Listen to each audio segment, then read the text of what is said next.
सागर मंथन। देवताओं और असुरों के सहयोग से सागर मंथन हुआ। कई दिव्य चीजें निकल कर आई थी, जिसमें पहला सागर मंथन देवों और असुरों के सहयोग से निरंतर चल रहा था और दिव्य वस्तुएं लगातार प्रकट हो रही थीं।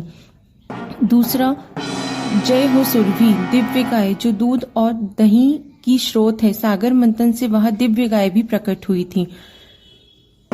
थर्ड, समुद्र मंथन में निकाली चीजों में से विशेष सुरभि गाय की पूजा सभी देवताओं के द्वारा की गई। फिर मदिरा की देवी वरुणी प्रकट हुई। उनके बाद पारिजात का वृक्ष निकला, जो सफेद और नारंगी फूलों से ढका हुआ था।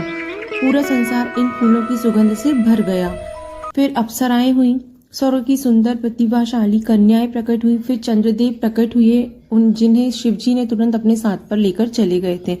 फिर सागर की गहराइयों से धन्वंतरी प्रकट हुए, देवताओं और असुरों के वैद्य और चिकित्सक, जिनके हाथों में अमृत का कलश था।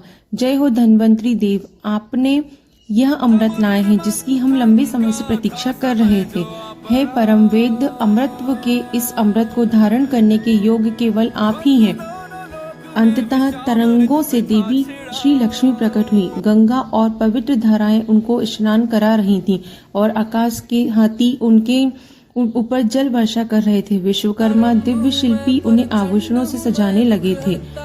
देवी लक्ष्मी जी, आपको कोटि कोटि प्रणाम है। आप सभी को यहाँ देखकर मुझे बड़ी प्रसन्नता हुई है। इस प्रकार समुद्र मंथन में तरह तरह की दिव्य चीजें निकली। समुद्र मंथन के दौरान एक अद्भुत दृश्य देवों और असुरों के बीच सामने हुआ था। सभी दृश्य को देखकर आश्चर्य से भर रहे थे और प्रसन्न